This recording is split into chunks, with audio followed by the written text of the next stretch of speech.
Om Vishnu Padhaya Krishna Vistaya Bhutale Shrimati Bhakti Vedanta Swami Namane Namaste Saraswati Devi Gauravani Pachaline Nivasisha Shunyavari Pashtatara Satarine Jai Sri Krishna Chaitanya Prabhupada Shri Advaita Gadadhar Shiva Sari Gaura Bhaktivinda Hare Krishna Krishna Krishna Hare Hare Hare Ram, Ram Ram, Hare Hare, Hare Krishna.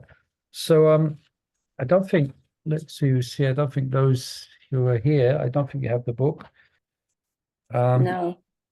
No, okay, he doesn't know about Chandravali. She has the book, just letting her in. So anyway, we're reading the last section for information of the Sankalpa Kaumudi called Summary and Conclusion. And Marge gives a conclusion of each chapter, a summary, obviously, a summary and chapter, a summary and conclusion of each, and then a conclusion of each chapter. Now, last week we got into the details a bit of each chapter, but we decided in the end, perhaps let's just read through as it is, and we can, if there's any questions or comments, rather than doing a whole study of every chapter again. That could take a long time, you know. Was that right, Mother Chandravali? That was the conclusion? Yeah, okay. So, Mother Chandravali, you have the book there. So we read the summary of the first part. Yeah. So that was aspects of sadhana. So Chapter 1 is Bhakti in its three forms. Chapter 2, an introduction to sadhana bhakti. Chapter 3, qualification and attainment. 4, sadhakas and their spiritualization. And 5, knowledge of sadhana. So today we're beginning part 2. So we'll be looking at a summary of part 2, which is a definition and purpose of sadhana. Chapter 6 is the definition of sadhana. 7 is circular causality. 8, questioning the definition further. 9, the appearance of bhava. Then let's see if we might well read into the summary of part 3, the Sankhya of Sankalpa. All right, so it's quite philosophical, quite dense, but let's read it. Let's see what we can discover. Let's see. Hare Krishna. Is that okay, everyone? We'll begin reading. Okay. So page 854. So part 2, the definition and purpose of sadhana. Okay, I'll make it a bit interactive. I'll ask questions along the way. Okay, is that all right? I can test you a bit. What's the purpose? What's the definition of sadhana?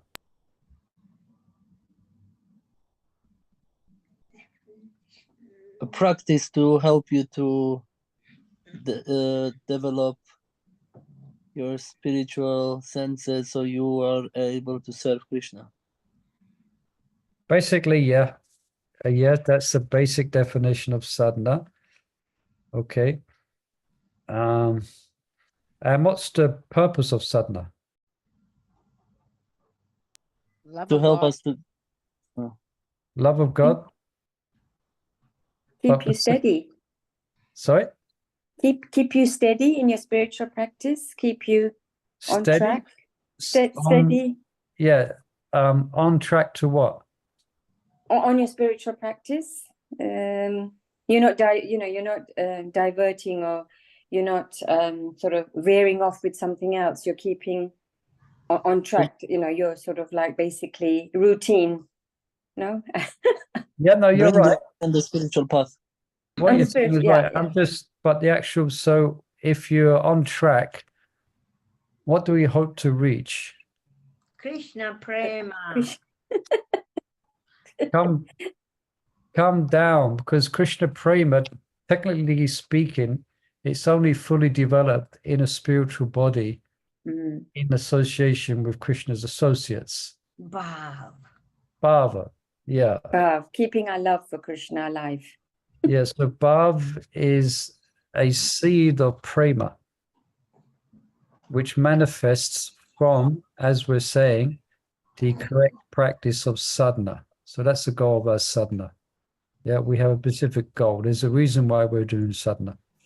Yeah, so the definition of purpose sadhana, it is an essential read, a dedicated exposition of the definition of sadhana bhakti, with specific emphasis on its goal. So I'll be commenting what I can remember as well as we go. Bhava bhakti. So, sorry, can't help myself but a comment on that. So that means if we understand the goal, then our sadhana is going to be specific towards that goal. So we do a specific type of sadhana by which we can develop love of the residents of Vrindavan. And their love is spontaneous. So we want to do that type of sadhana, which leads to that. So it's very specific. That definition makes clear the overlapping purpose of a sadhaka's devotions. And it also serves as the inspiration for this book's composition. Okay, that was... So chapter 6 introduces two important subjects. The first is the correlation between a devotee's practice and perfection. So I just gave that away. I just mentioned that. Yeah. Practice, a correlation to one's practice and perfection. So there's a verse in Chaitanya Tatamrita, which is often can be a confusion for devotees, because we're practicing, what type of sadhana are we practicing? Vaidhi. Vaidhi. Right. So where does Vaidhi lead to? If you perfect your Vaidhi, where does it lead to? Yeah, but there's a verse, but generally it leads to Vaikuntha. Oh, yeah.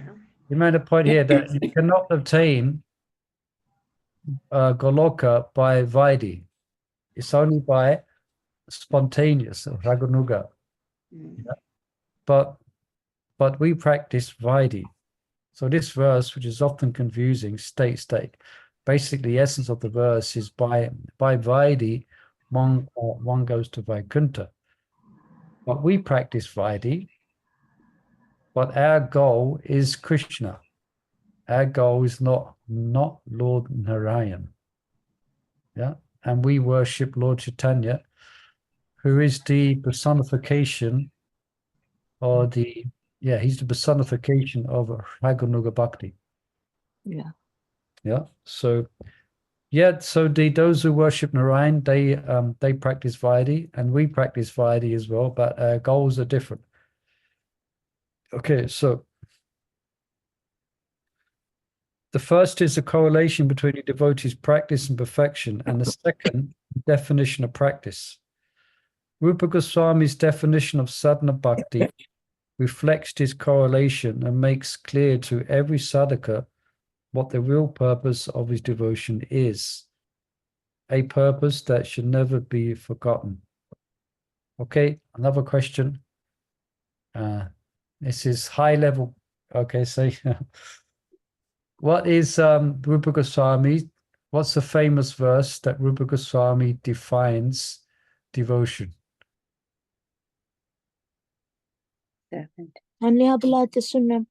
Yes, correct. Can you recite the whole verse, Mother? Oh my God, I don't know. I mean, yeah, we got it. Yeah, everyone's got it. Well done. Yeah. Together as a group, we got it. Well done. And Sanyam. Yeah, so the specific type of bhakti, Uttama, which is the topmost. Yep. Okay.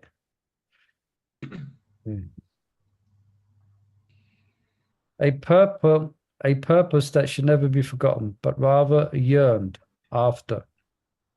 Yearned after, what's another word for that? Yearned after, that's mentioned many times in this book. You're yearning for something, so that's called, Mood of separation. yeah, that's it, yeah. You're yearning for. Every time we sit down and chant, we should be yearning. Yeah, we're missing Jagannath. That's good. I That's know. You know, Today the Right. altar is empty. Empty. Oh. no, not Right. just that. You know how you were saying that last week when we were talking that, oh, would you really miss him?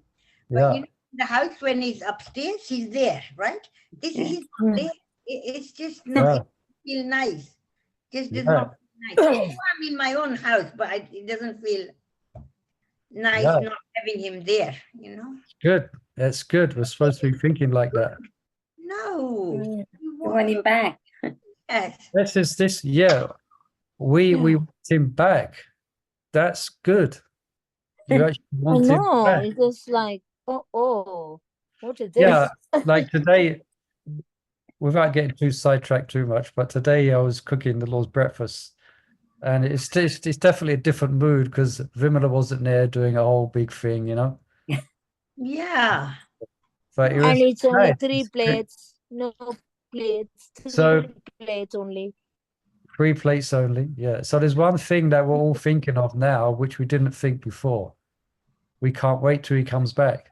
Yeah. Yeah. Yeah. We're not thinking like that before. Very Now we are. true. He needs to come I home. know. And also, don't you think it's sad for him as well? He's not well. He's in a Yeah. new people there. He's not. Well, Oh, Oh, he looked pretty blissful to me when we took him No, into the I room. mean, that was yesterday because he saw everybody from Soho there. yeah. So Lonely. many. So many. Yeah, he said, look, I'm not well, and the ones that I'm living with, they just all They've left. all gone. They left me. Yeah, they Oh, just, left So, me. yeah. so, No, uh, actually so, now he's in the hospital. Exactly. so, Without uh, other people, without friends. so also the Lord feels separation from his devotees. So he's enjoying that as well, that Ripalamba. Okay. He's really in a nursing home now. Throughout Sankalpa Kaumudi, we cite at least authors.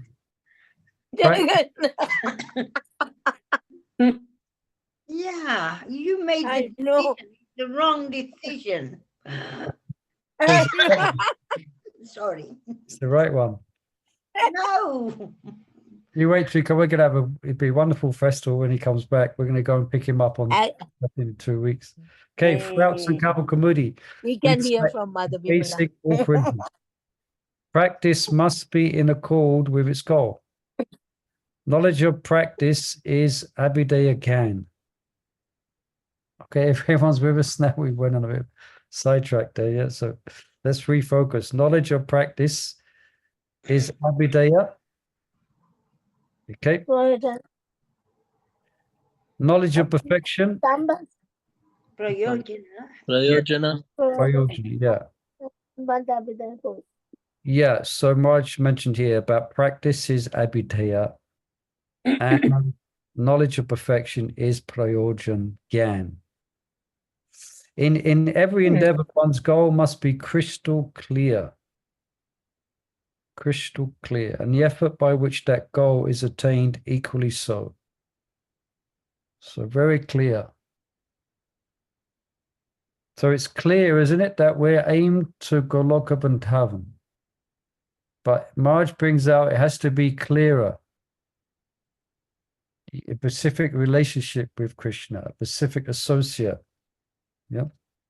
Become clearer.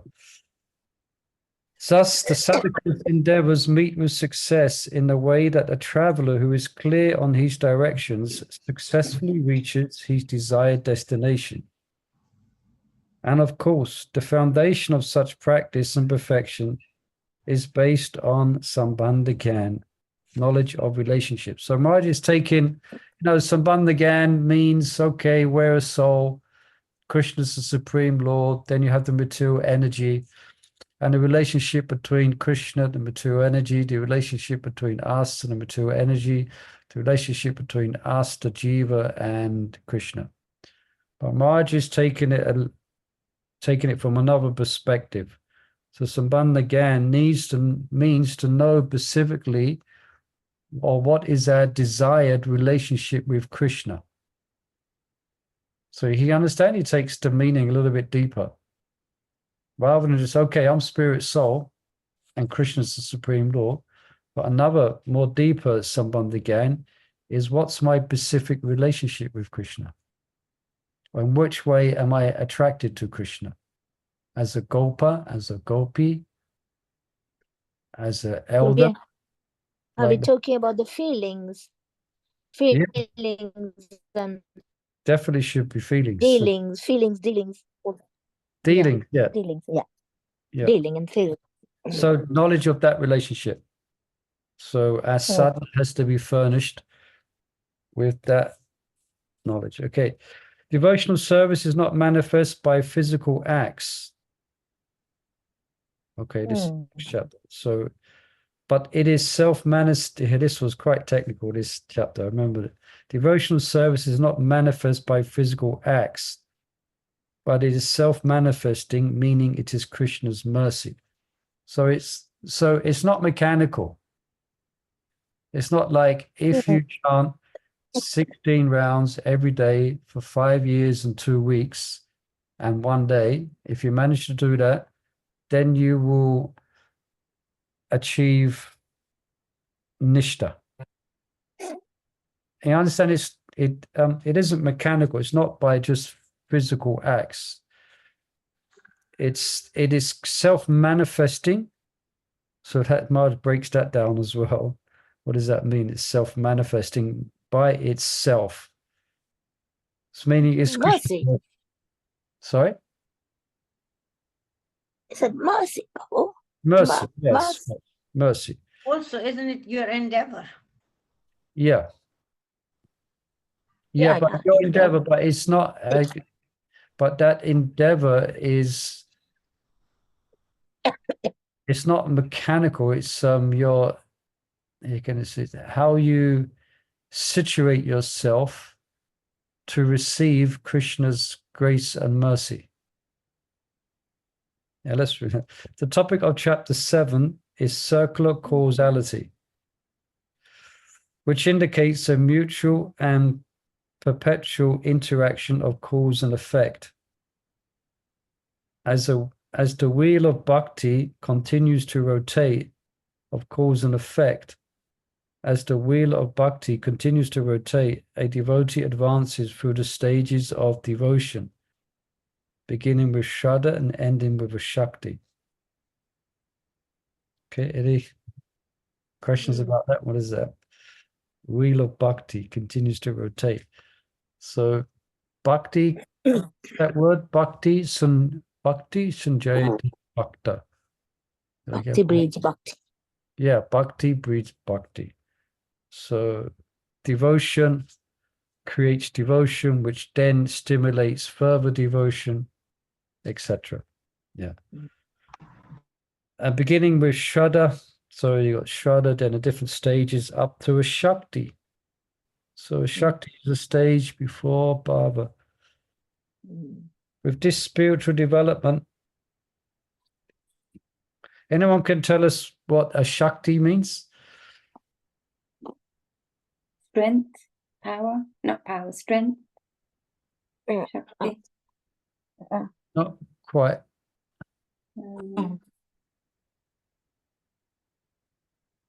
Is that the Unflinching. after Ruchi? Yeah. Yeah. So you've developed. That means you are steady. You are totally steady. Yeah. That's Nishta.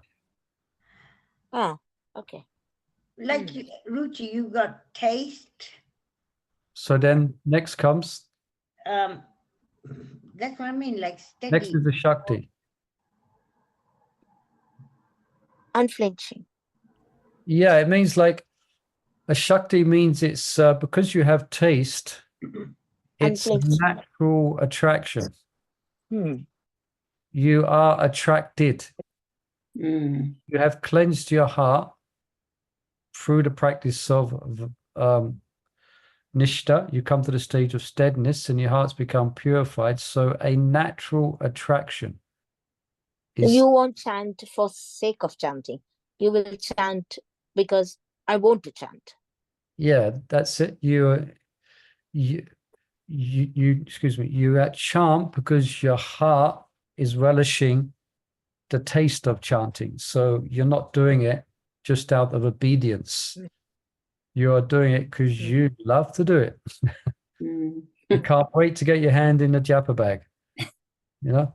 So can we call that it's not, at that stage, it's not ready because you're not doing it because you told Yeah. to do it, or Yeah.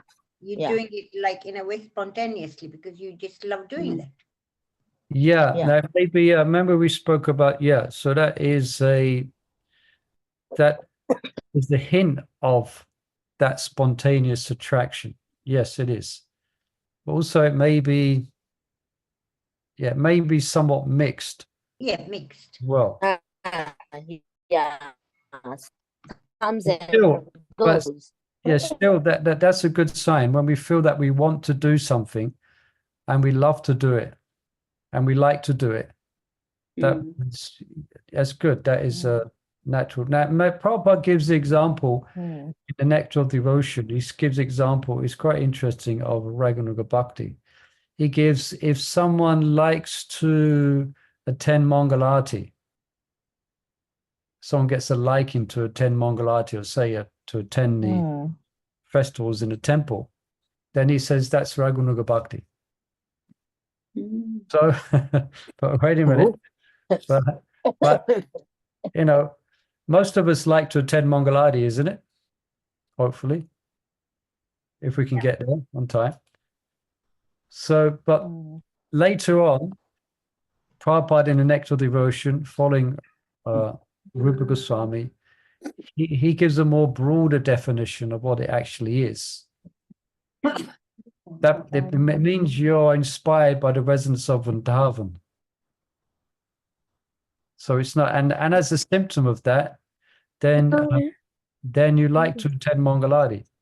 But Prabhupada, in the beginning of that devotion, he just gives that basic definition. After some time, one begins to develop an attraction. Yeah. But that for the full definition of Raganuga Bhakti, then it means you're inspired by the resonance of Vrindavan. So, in other words, because we like to go to Mangalarti, it doesn't mean, it might not mean we're on the stage of Raganuga Bhakti.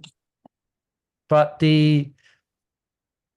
in essence, we are learning what it is because we like to do it.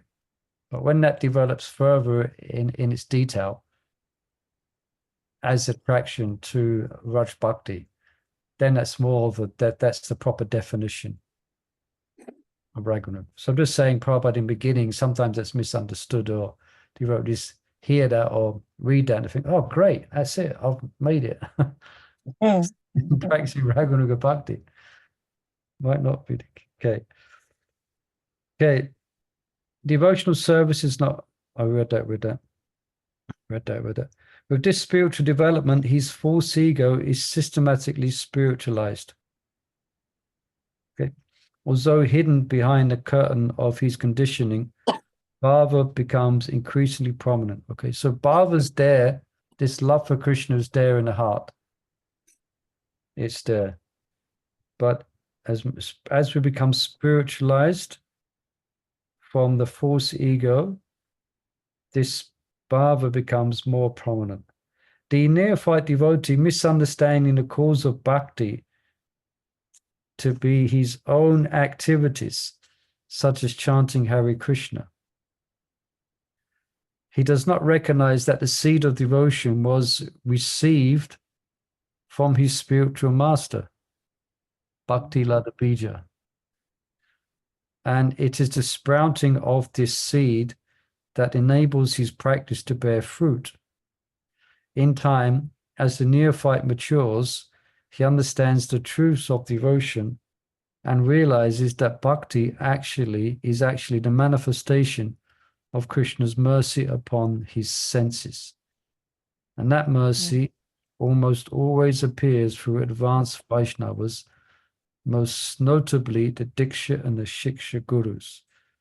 Okay, so Maharaj is elaborating on that point, that it's not just manifest by ourselves, by our physical acts.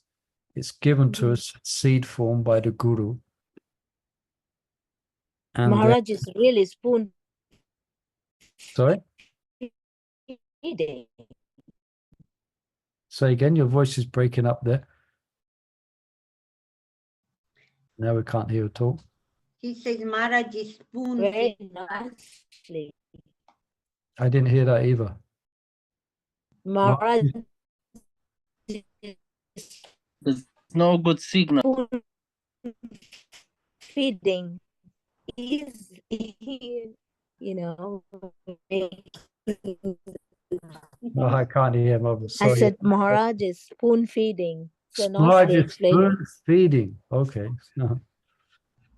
So the term, Spoon feeding.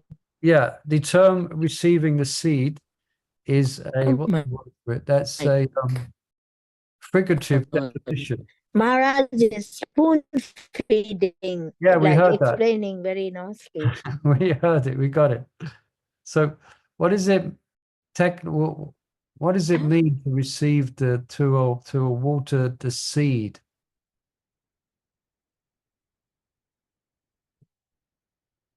How are we watering the seed of our Bhakti Lada Bija? Microphone, chanting to Chanting Muhammad. Yeah, as hearing and chanting. Mm. As soon as you stop doing that, then you stop watering the seed that the Guru gave you. Mm. Yeah, the Guru's he's given you the seed. It's coming down in parampara. It's coming from, could say it's coming from Lord Chaitanya. It's coming from the spiritual world. It's coming down, goes to Prabhupada, then it goes to the Diksha Guru, and they give you the seed. And then you have to water that seed by the process of hearing and chanting. And if you don't, and it means it means also following the rules and regulations as well. If you stop following the rules and regulations given to you by the Guru, then you stop watering the seed. Yeah. Okay. Chapter 8. Okay, we're reading quickly through the whole book. Chapter 8 poses and answers a series of questions that devotees and non-devotees alike raise about the definition of sadhana bhakti. Since non-devotees and impersonalists often challenge the definition of sadhana, answering their objections is as much a defense of our spiritual heritage as a means of education for studious Vaishnavas. The last question, how and why Bhava finally makes its appearance, is answered more elaborately in the following chapter. Of cardinal importance is the devotee's own understanding of the purpose for which they are practicing sadhana. While the definition repeatedly appears in Srila Prabhupada's books, and while it is as perfect as all Rupa Goswami's illuminations of Bhakti Yoga, devotees often fail to grasp the importance of the stated goal of practice.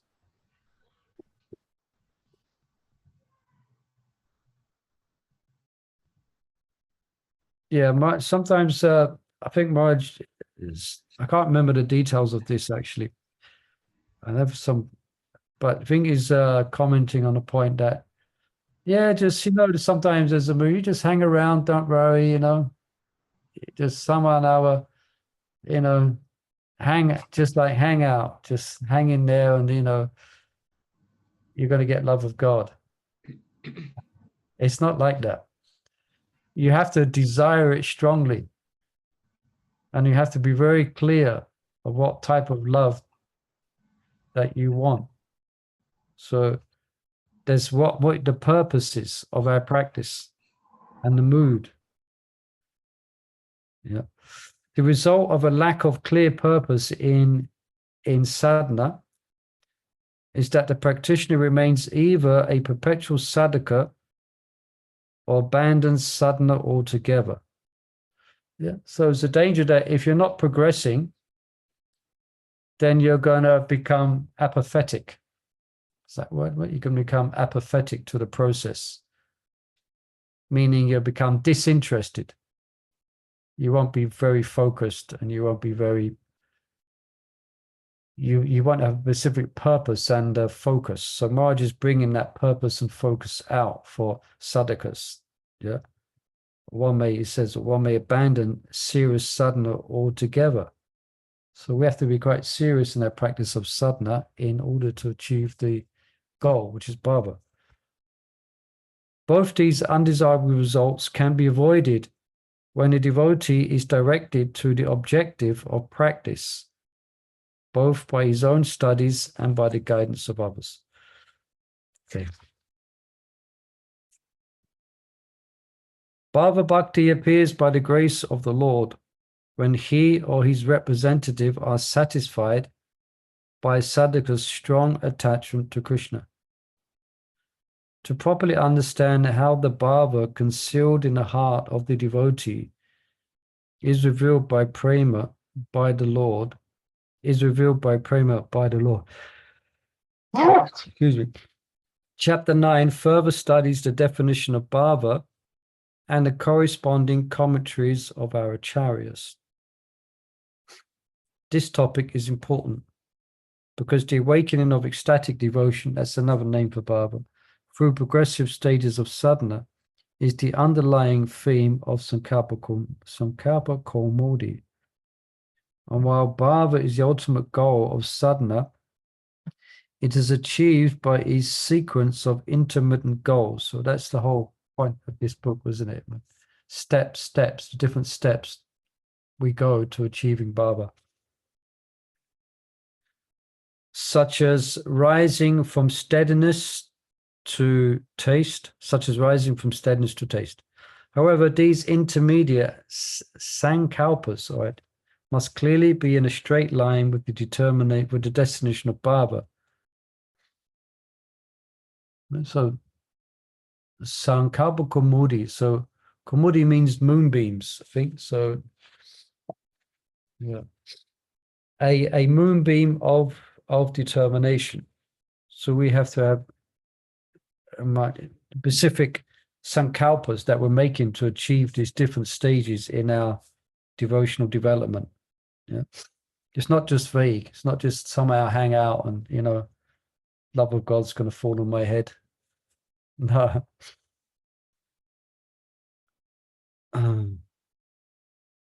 Yeah. Which means that a sadhaka must be attentive and not be distracted by unrelated devotional efforts. In a way that, any questions on any of this? If anything's, I guess it may be difficult if you don't have the book in front of you. You're just trying to hear what I say. I think somebody's looking in the book as I'm reading, but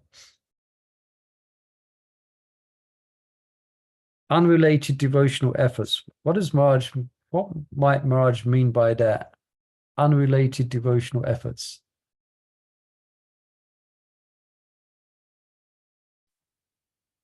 Sure, all devotional efforts are good, no? He says unrelated devotional efforts.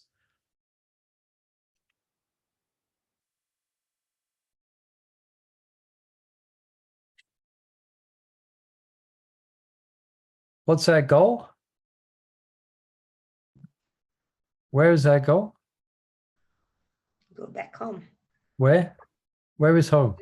Goloka Vrindavan. Yeah. So what's an unrelated? What type of devotion is unrelated to that? Like, if you think of going, if you in between think of going to Vaikunthas or places other than holies. Or if you engage in smadhan and cultivation of the mood of the queens of Dwarka. Yeah. I mean, it's devotional, but it's not related to our goal. Mm. That's why it's important to have the goal clearly in mind, because then you do a specific type of sadhana. But it might be, for example, someone really gets into Lord Nrsingadev, and he's their goal. So Lord Nrsingadev is there to help us get to clear the obstacles in our path to Goloka Vrindavan. But someone may become really attached to Lord Nrsingadev, which is not all a bad thing. but their goal, so if they're not clear on their goal, they can get distracted from the goal, or the mind may develop real affection and cultivate deep attachment to Lord Ram, which is not a bad thing, but it means you're going in another direction. It means you're going to Lord Ram, you're not going to Krishna. Yeah. So that's what Maharaj is saying here. Be attentive and not distracted by unrelated devotional efforts. Now, it doesn't mean when it comes to the appearance of Lord Ram, then we don't go to class or we don't read a Ramayana. It doesn't mean that. It means that why we're hearing all this, so we can be really inspired by Lord Ram, and it's wonderful. I get so much inspiration from the Ramayana, but still we should have our goal, our specific focus in mind. Yeah, when we read Bhagavad Gita, I remember everywhere he went, Lord described so beautifully, he's so beautiful, everything's so beautiful. And you have to like, okay, there's more than this. Don't just stop here. You know? Yeah, that's why that book. Get off the boat and just say, okay, I'm staying here. Yeah. So this book that we're reading now is inspired by that book. Yeah. Raj wrote this book because of the inspiration from Brihad Bhagavatamrita, that very purpose, different stages, different types of devotion. So Sankalpa Kaumudi. So have our goal in mind here. Right? So clear of unrelated devotional efforts. In a way that one who wants to quickly and securely arrive at his destination avoids detours. Gobal Kumar went on a few detours, isn't it? Similarly, a devotee who is eager for bhava avoids dabbling in the spiritual practices, like, for example, the practices of forms of worship of other Vaishnava sampradayas. Okay, so the other Vaishnava we just mentioned, the Sri Vaishnavas, followers of Ramanuja as well. Okay, part 3. Part 3, the Sankhya of Sankalpa. Okay, this is,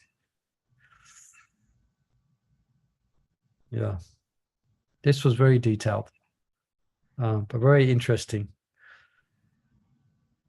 The Sankhya of Sankalpa. What does Sankhya mean?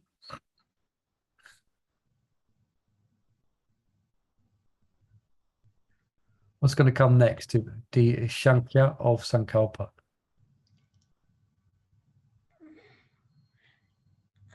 Meditation on your sankalpas, you know, where you want to go, not what your goals are. No. The top goal. No. There's a whole chapter in the 3rd canto of Srimad Bhagavatam. That's Sankhya Yoga.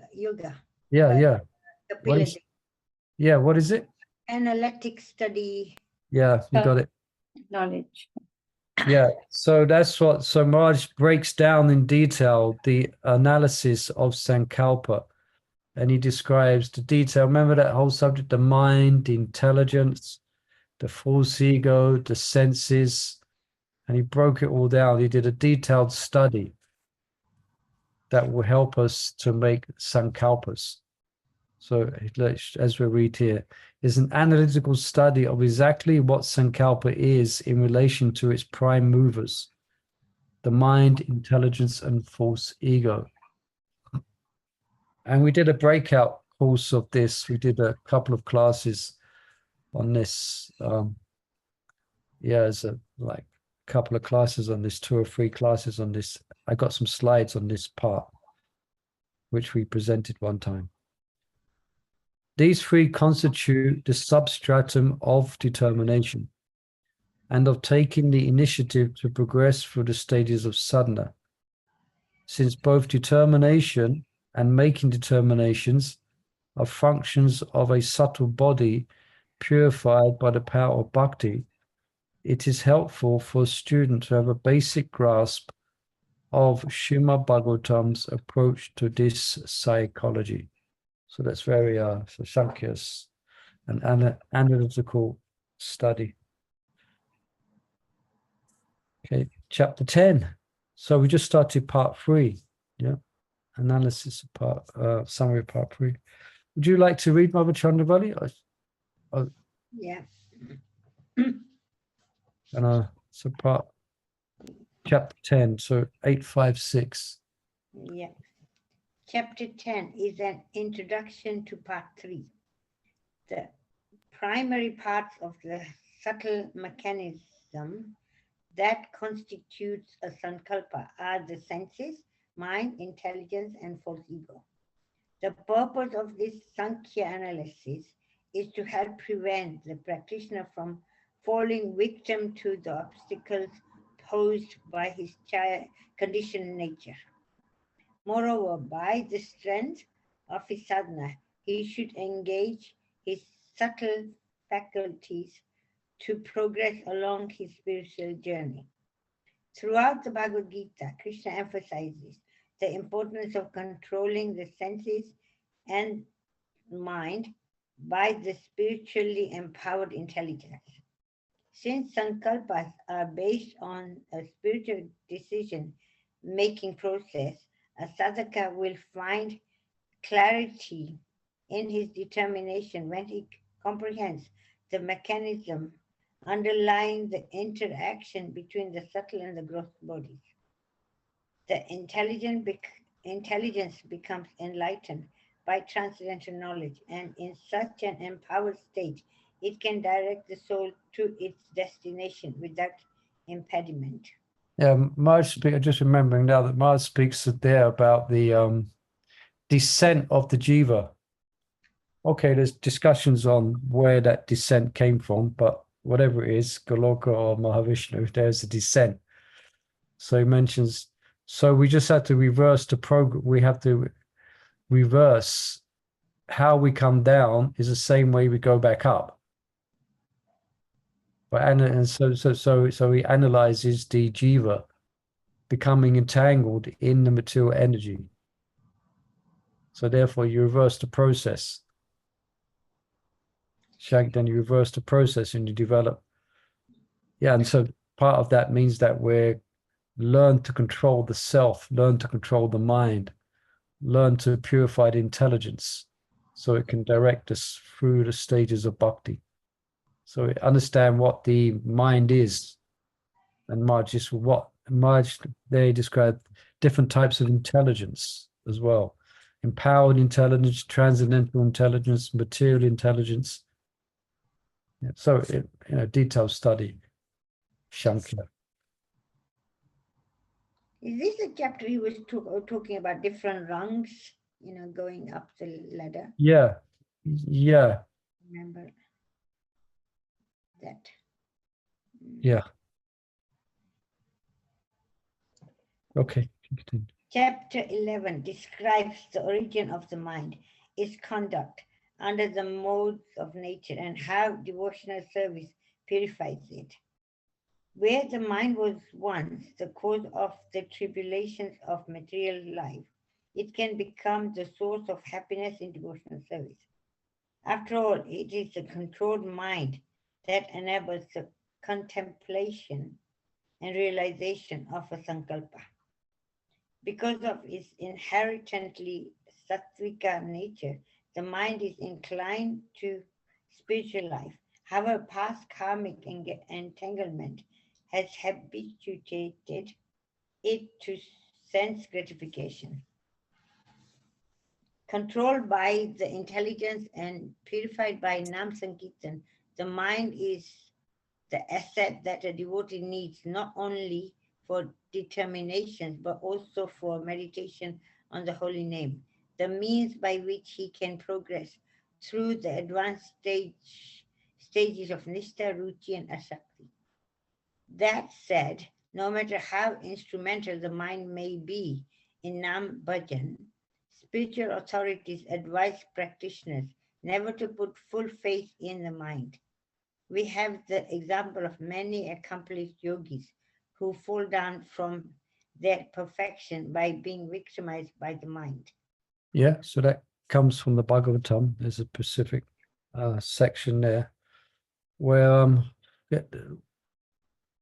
where the question is asked, why doesn't a perfected devotee has all the mystic perfections at hand, but it's seen a devotee never indulges in such things, even though he has such power, apparently. Yeah. Why? Because devotee is always careful, because by use of such things, one can get distracted from the path of bhakti. So in other words, we always have to be on guard, not like paranoid, that we're walking around paranoid all the time, but we should know what the mind is, and we should know the tricks of the mind, and we should conduct ourselves accordingly. Because sometimes it can be that devotees, they get to a specific stage of advancement and they conclude that it's okay, I can expose myself to this, I can expose myself to that, I can expose myself to this film, I can expose myself to that. Don't worry, I know all about the mind, you know. You know. So the example is given just like a hunter who catches a wild animal. He always keeps it under watch. He's not negligent, because at any moment it can bolt, it can run away. So that's what Marge is referring to here. So another example I give is just like if someone is an alcoholic, okay, and they join AA, Alcoholics Anonymous, and they're free of alcohol or what's it called? The Narcotics Anonymous. Anyway, get the point. Let's go for AA, Alcoholics Anonymous. So they may be, and I know persons who are on AA and they've been dry, so they haven't touched any alcohol for 12, 15 years. I know one man he hasn't touched alcohol for 23 years. But he always can, but one of their points are that they always consider themselves an alcoholic, even if they've been dry for 10 years or 15 years. Because in one day they can go back to where they came from. You understand? Yeah. So they always consider themselves needing to be cautious and careful. Even if they're not technically an alcoholic, you know, they've been over it, they kind of dried out. So similarly, we should always consider ourselves conditioned souls in that sense. You know, that we have to be careful of how we interact with material energy. We have to be careful of what buttons we press on YouTube. and where we're going. Yeah. Because it might might inspire all previous thoughts. And so we should always consider ourselves to be conditioned souls, and we have to protect ourselves. We shouldn't consider ourselves to be liberated. It doesn't matter. I can do this, I can do that. Now there may be some level of advancement where devotees can be comfortable and move in different situations. Yeah, they can move perhaps in different situations and where they are confident that they're not going to be over attracted to the material world. So that's there as well. But yes, so yeah, we have given example many accomplished yogis who fall down from the perfection by being victimized by the mind. Yeah, we always ask this question. So the examples are, what's a yogi who fell down under the water? Subari Muni. Subari Muni. Another one is? The one in the forest with the deer? Yeah, Chad Bharat, Maharaj Chad Bharat. Bharat. I mean, there's another one I'm thinking of, Vishwamitra Muni.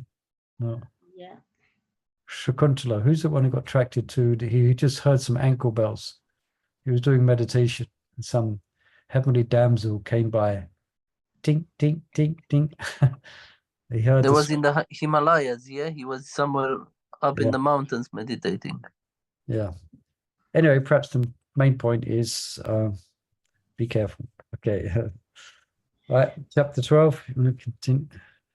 You said Purvasi. No, Purvasi is the one who came. No, Oh, no, that's another sorry. story. Yeah, that's another story.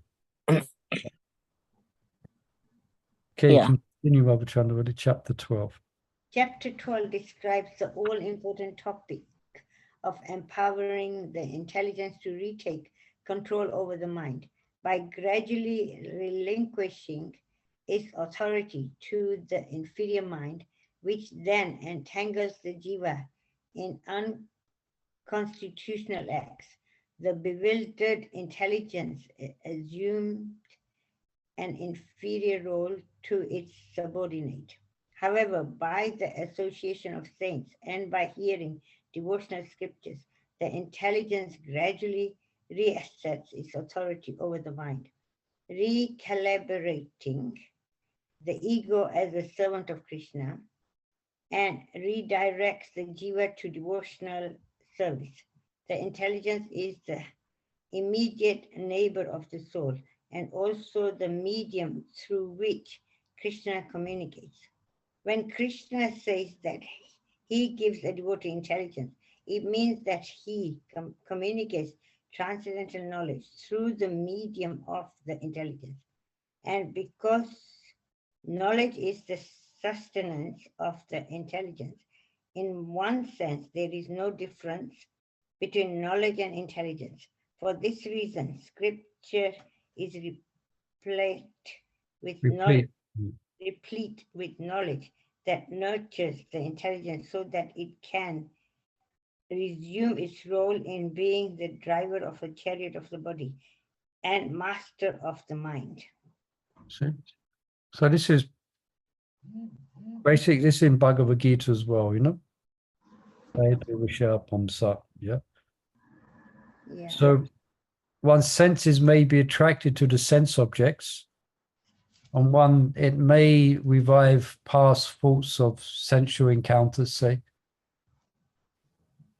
And if your intelligence is not on your side, if your intelligence is not with you, if it's been stolen by the material energy, then you're going to your intelligence will use to further those memories. Yeah. But if it's your friend, then as those thoughts and impressions come, you understand with your intelligence, I should not follow this. It's not going to be good for me. It's not going to be good for my spiritual life.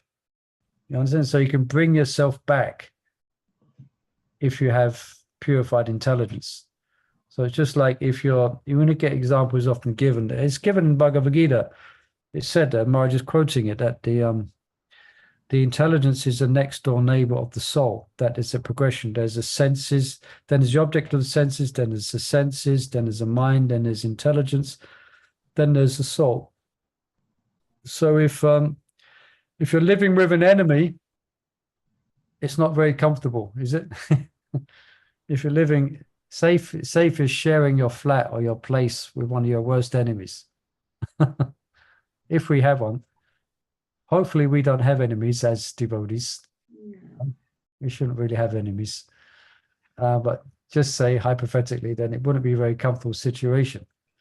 So that's what is, so if we're, so we want to, eventually our mind wants to be our friend, you know, we should, but it's a test, it's not, it's just, Hare Krishna. Okay, unless there are any questions, you can continue reading chapter 13. The 13th chapter of Sankalpa Kaumudi highlights the role played by the false ego in the entanglement of the superior living entity in the inferior material energy. The first step in this process of degradation takes place when the pure living entity exhibits indifference to his eternal identity as a servant of Krishna. Yeah, so this is where Maharaj speaks about the descent, okay? He Yeah. speaks about the descent, so going down, he's speaking about going down. So understanding the progress down, we can have some indication of the progress going up. This Sorry.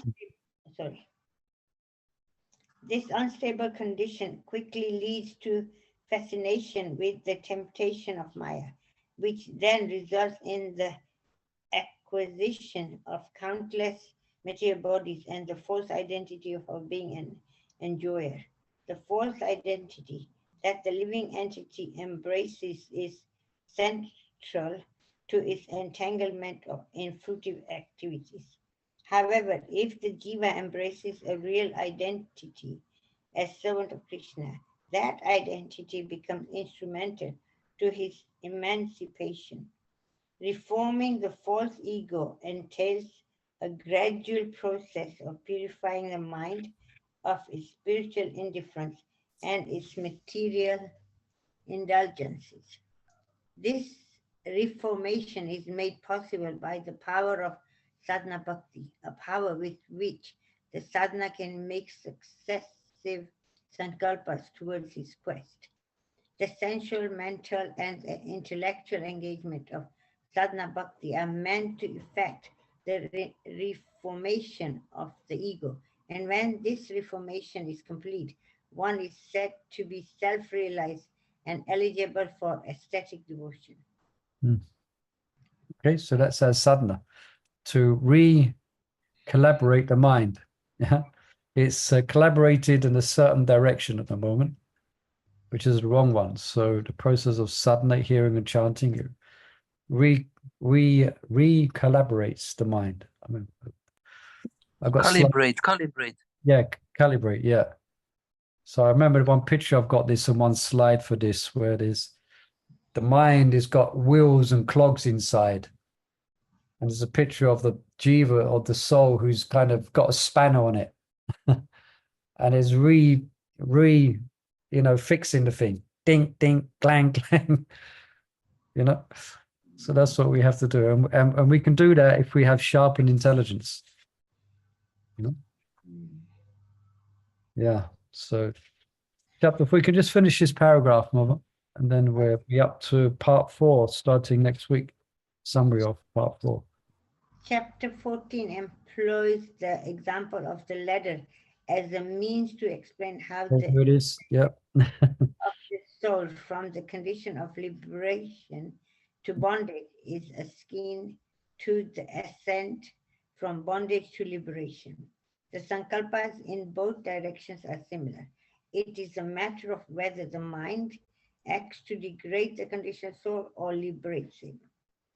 The conduct of the mind, and thus the intelligence and ego, largely depends upon the type of association with which they contact. The association of a pure devotee is key in generating a spiritual inclination in the subtle body, which can then begin its journey of sankalpas to re-establish the soul in its constitutional position.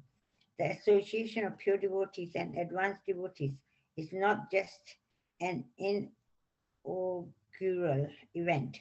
It is at the root and the crown of devotional service, and at all times in between. The implication of keeping good company is avoiding bad association, which is not about physical proximity to a non-devotee, but being dependent on them in a way that compromises one's own spiritual values and practices. Okay. So we'll pause there for today. Just so association, we have this progression, isn't it? Sadhu Sangha, Bhajan Kriya, Narthanivriti, Nishti, Ruchi, Shakti, Bhava. So the beginning is association of devotees, but he's mentioned, so it is not just an inaugural event, excuse me. Yeah. It is at the root and crown of devotional service at all times and in between. So association of devotees plays the key and vital role through going through all the stages of devotion. It's not just there in the beginning. Yeah. All right. Should we pause there? Sorry. Like for those who practice, they're always in contact with devotees. The association is there. Yeah. Was that a question or comment? Yeah, I'm just asking, yeah, because the association is there. So the progress should be like going forward, shouldn't it? I mean, the progress, Yeah, because you're always associating with devotees, I mean. we should be. That's the idea. Going out here. So the progress is there. Yeah, it should be. Ideally, that's the idea. If we're associating with devotees of the Lord, and specifically association, it does mean peer association. Yeah. But most importantly, to actually make advancement, we need to get the association of more advanced Vaishnavas. Yeah. We need peer association. Also, we need to associate with those who are more advanced. Yeah. And another thing I was going to quickly ask, sorry, when the mind is like fixed on something, a little point, and it's something you do not want to meditate on, and you want to go past it. And then you make that intelligence and make that decision, and you want to go forward. Yet the mind keeps every now and then going back to it. But I'll do this. But I'll say no, and then tells no, don't do it. Not worth it, like that. So how to ask that? Well, yeah. But it is exactly like that. If anyone can remember the verse in Bhagavad Gita, actually describes Arjuna, I think, or Krishna describes the mind as being impetuous. Just like a child. It always wants to do the wrong thing, no matter how many instructions it gets. So that is the nature of the mind. So if we understand its childlike nature, then we should have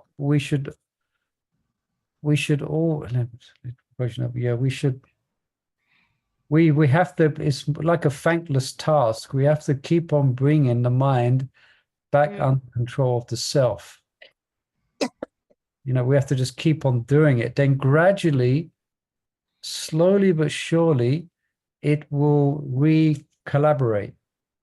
Yeah, we will get to a certain tipping point where our mind will start to be more of a percentage of helping us rather than going against us. So we have to be patient, really, in answer to your question.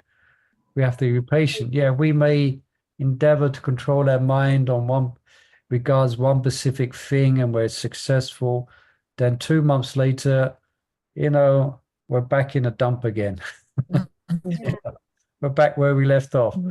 But we have to keep on going, and but yeah, see, the thing is that it is a danger that once you give precedent to the mind, then that can be dangerous as well. So it can create further kind of Sankalpa for the same type of thing again. So that's why it's important that we follow regulative principles. We're very strict on the regulative principles. And then gradually the subtle body will come in line with our specific practice. So that's called bhakti. Sorry. Yeah, Prabhu, I was just thinking, the more you try to control it, it doesn't get controlled. Sometimes we have to forgive. Yeah. Mind, you're like, we have to forgive that situation. You have to forgive yourself for that situation. Or if you have to forgive somebody else, then you have to forgive. The moment that forgiveness comes, even for yourself, you have to forgive. Then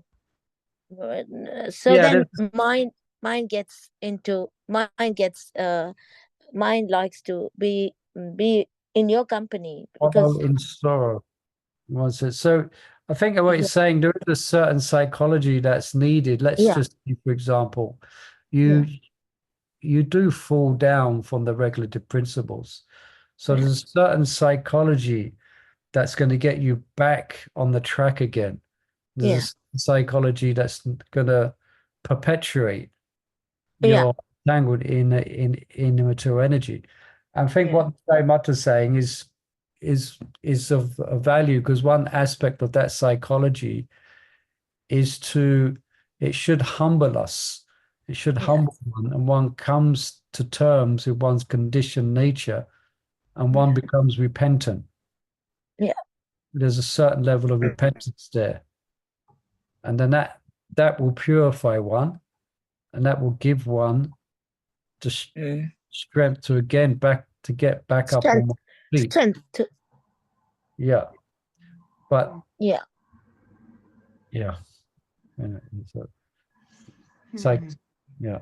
All Yeah. right, Thank beautiful. So psychology 108. So there's a whole psychology. And devotees perhaps don't come up to the mark. So there may be devotees we're preaching to. It may be ourselves in our spiritual life at one point. Yeah. It can, yeah. So there's different directions that one can go in. So that's why we should always want to keep associating with devotees. Sometimes there's a term called sadhu. You heard this term called sadhu phobia. Yeah, that term sadhu phobia. Yeah. It means where you're not coming up to the mark. So you're embarrassed to come before you're embarrassed to come before the spiritual master. You're embarrassed to come before senior devotees.